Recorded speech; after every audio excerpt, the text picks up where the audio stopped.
आज भारत की भूमि की सभी माताओं को सिंधारा दूज का बहुत बहुत बधाई।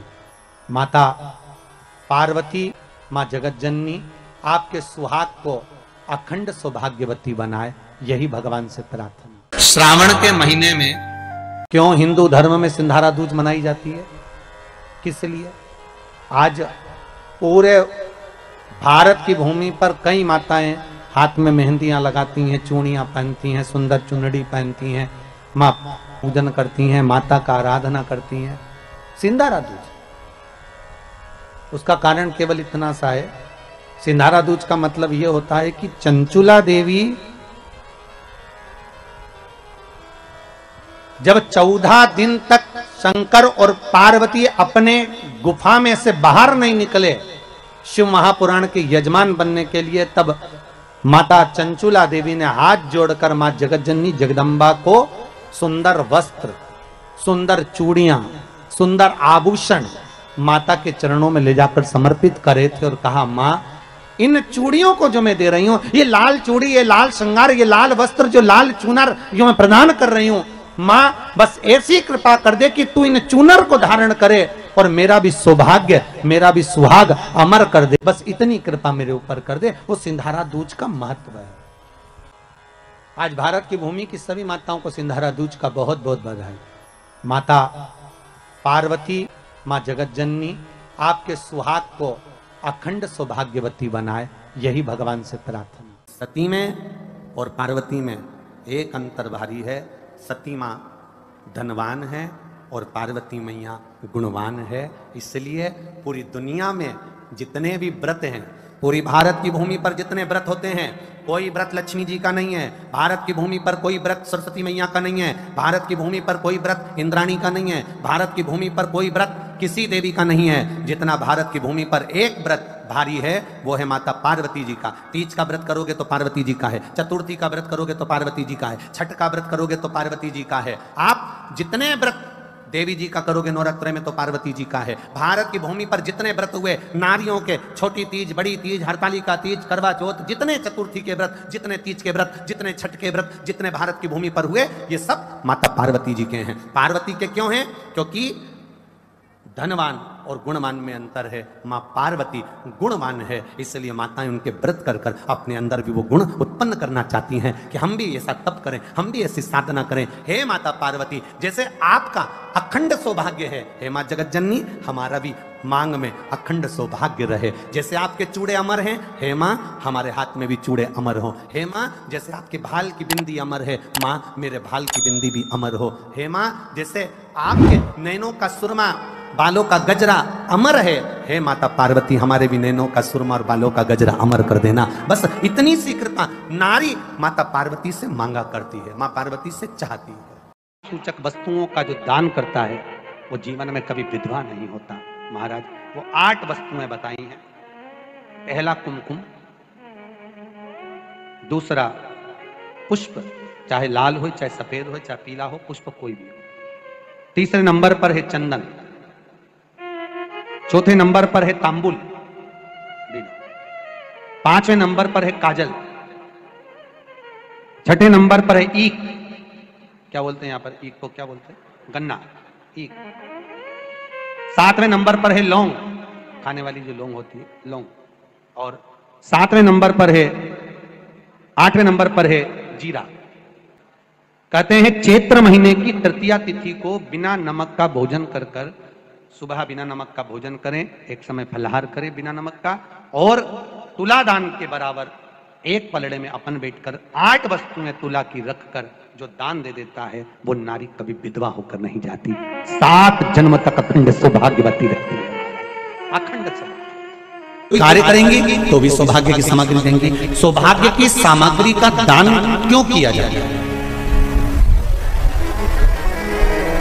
सौभाग्य सूचक वस्तुओं का दान क्यों किया जाता है? सौभाग्य की वस्तुएं क्यों प्रदान करी जाती है, क्यों दी जाती है?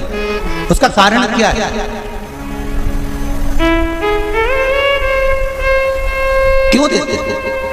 महाराज भारत की भूमि की सौभाग्यवती माताओं का एक मन की अभिलाषा रहती है, भारत की भूमि की माताओं की एक अभिलाषा रहती है कि जब उसके प्राण छूटे तो अखंड सौभाग्य धारण करके पति के कंधे पर और पुत्र के कंधे पर शमशान पर। ये भारत की भूमि की माताओं की सोच, उनके मन का संकल्प, उनके मन का भाव। और विदेश की माताओं का क्या संकल्प होता है?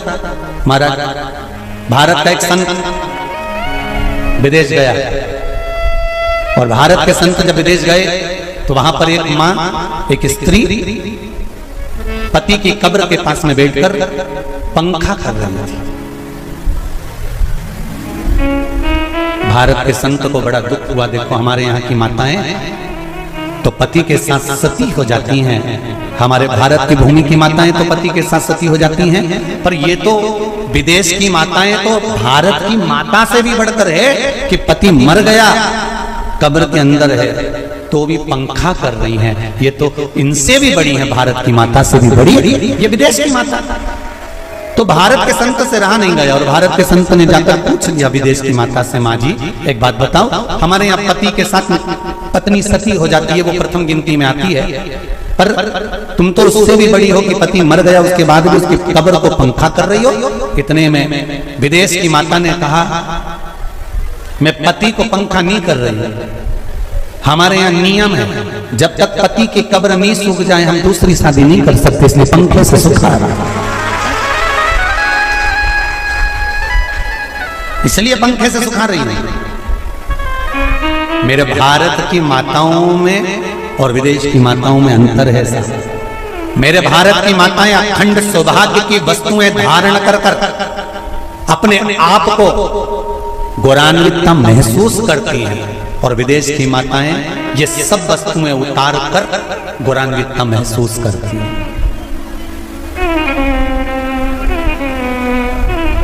क्यों देते हैं चूड़ी का दान, क्यों देते हैं बिंदी का दान, क्यों देते हैं अखंड सौभाग्य का दान? किस महाराज?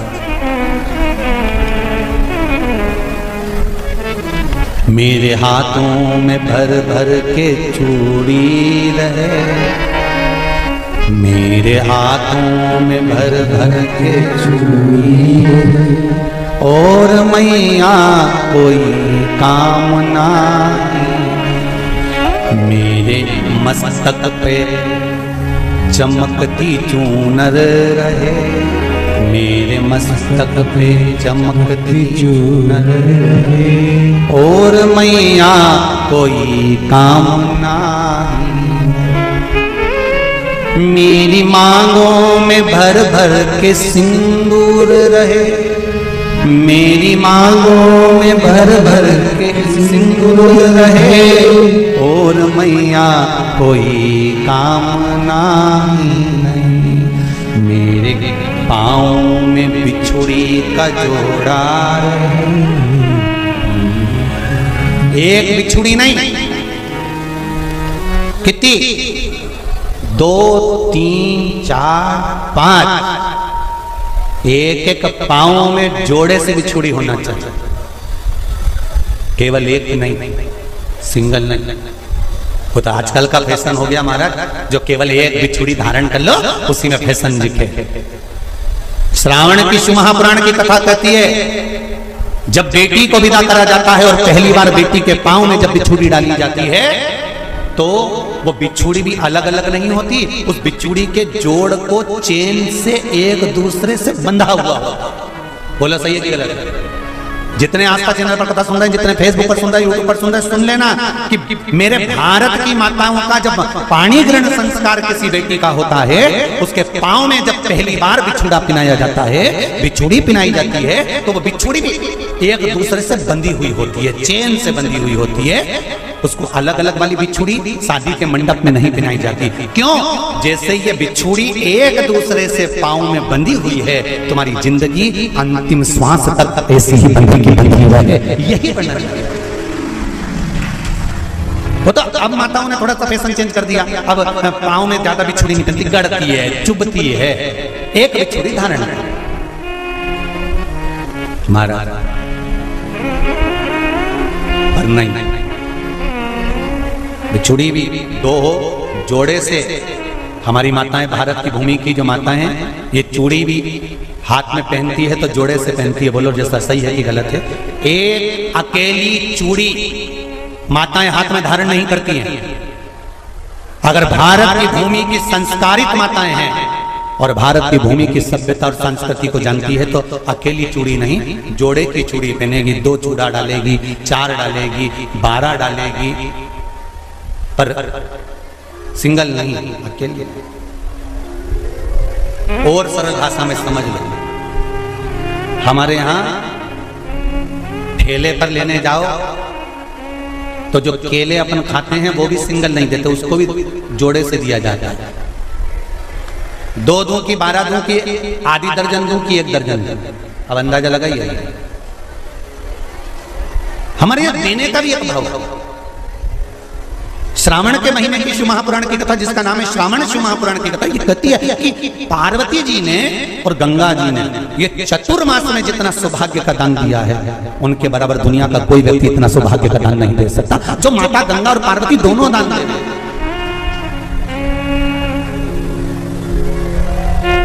प्रतिदिन दे रहे हैं। और अब तो फैशन आ गया, तुम लोगों को जो सौभाग्य का दान देते हो प्लास्टिक की डलिया में देते हो। पर एक एक पुराण को उठाकर देख लेना, एक एक उद्यापन को उठाकर देख लेना, जितनी तुम कथा तुम्हारे घर में छोटी छोटी कथाओं की पोथियां पड़ी हो उनको उठाकर देख लेना। उसमें नहीं लिखा कि प्लास्टिक की डलिया में सौभाग्य की वस्तु का दान दिया जाता है। उसमें लिखा है बांस की पिटारी में, बांस की डलिया में सौभाग्य की वस्तुओं का दान दिया जाता है। क्यों? क्योंकि बांस वंश की वृद्धि करता है, बांस सौभाग्य की वृद्धि करता है, और बांस अखंड सौभाग्य, जैसे बांस का पौधा बढ़ते चले जाता है, बढ़ते चले जाता है, उसी तरह बांस की डलिया में जब दान दिया जाता है, बांस की टोकनी में जब दान दिया जाता है तो ये भाव रखा जाता है कि तुम्हारा सौभाग्य ऐसे ही बढ़ता रहे। पर अब थोड़ा सा फैशन चेंज हो गया तो प्लास्टिक की डलिया, पर प्लास्टिक की नहीं,